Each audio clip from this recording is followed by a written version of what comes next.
Hi, my name is Norman Mirwe, International Tax Partner from PwC Johannesburg. Today we're joined by Mirumbe Mseti from PwC in Tanzania. So Mirumbe, when we talk to our clients, we always tell them that there's no one-size-fits-all solution for doing business in Africa. Are there any particular challenges that investors that are going into Tanzania should be looking out for? The first most important one is the capital structure. Here I mean the proportion of loan and equity in terms of funding the business in Tanzania. Within it, there are a number of issues that need to be considered. The first one is the thin capitalization, whereby the domestic legislation in Tanzania contains a provision which restricts interest payments to a related party to an amount which is equivalent to debt to equity ratio of 7:3. The other thing that needs to be considered is withholding tax on payments of interest. Another item that the investor will need to be aware of is the currency in which they are investing. If you're investing in equity and the law requires that you invest in local currency, Tanzanian shillings. So when you want to pull out from the business, obviously there will be foreign exchange differences. The other thing that needs to be considered on the capital structure aspect is the redemption of the capital itself. If you invest in loan, then it's very easy to get your loan back, I mean the money that you've invested back. But if you invest in equity, there will be challenges as there are processes that need to be followed before you can get your money back. Another aspect is time that it takes to complete regulatory processes, such as registration with relevant bodies. It may take a while to get your registration done.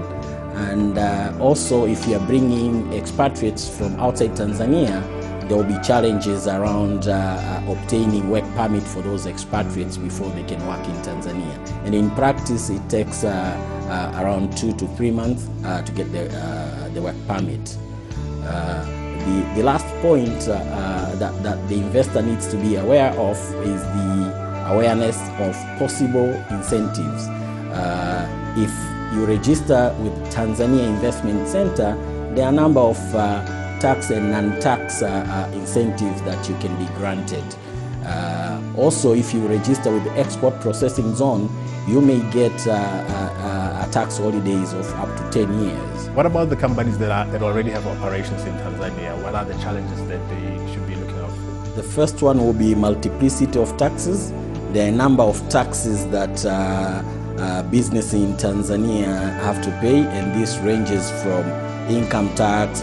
When I say income tax, I mean in general direct taxes, indirect taxes, and taxes paid to local authorities.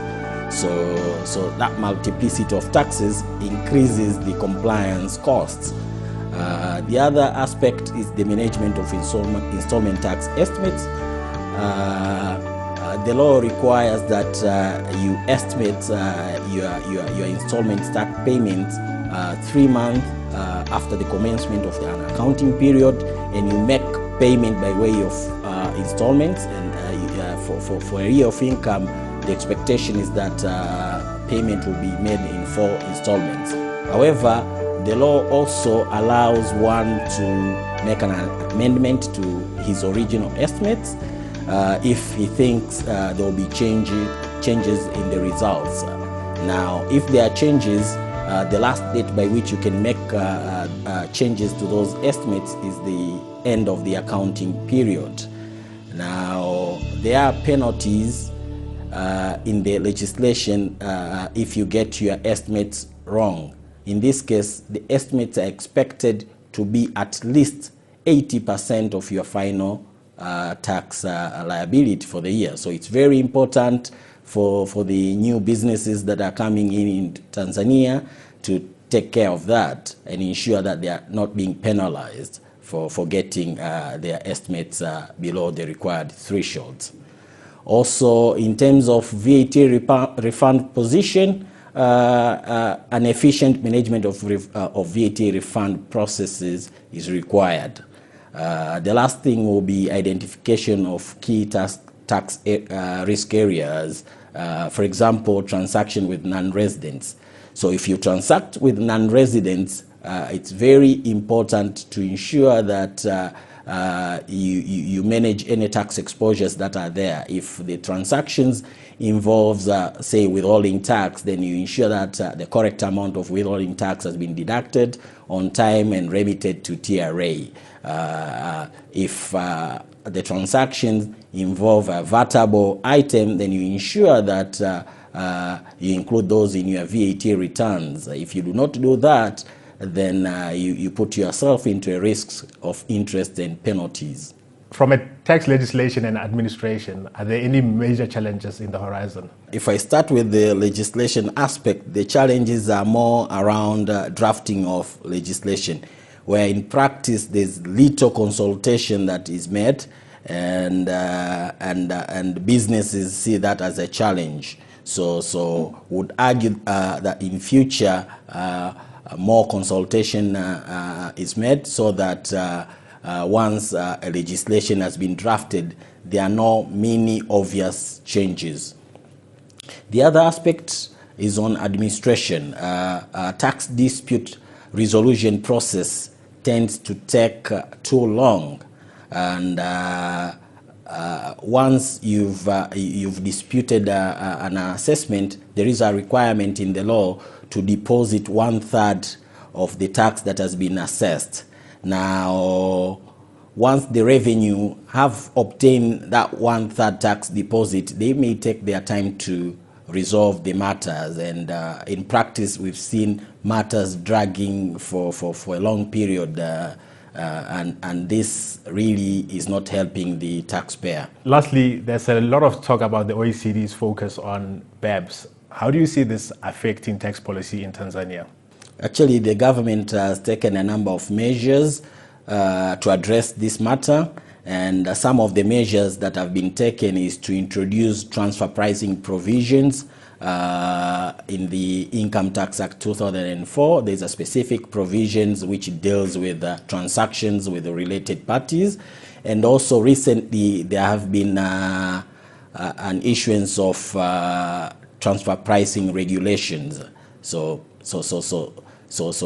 the government is really taking care of that. Also, the Income Tax Act 2004 contains thin capitalization provisions which seek to restrict amount of interest deduction if that interest relates to loans obtained from related parties.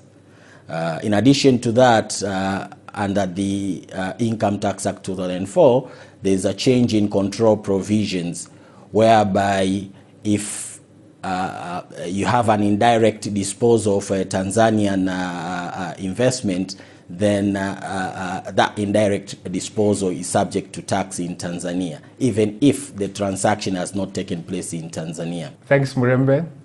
Thank you for joining us, and we hope that you found this to be insightful.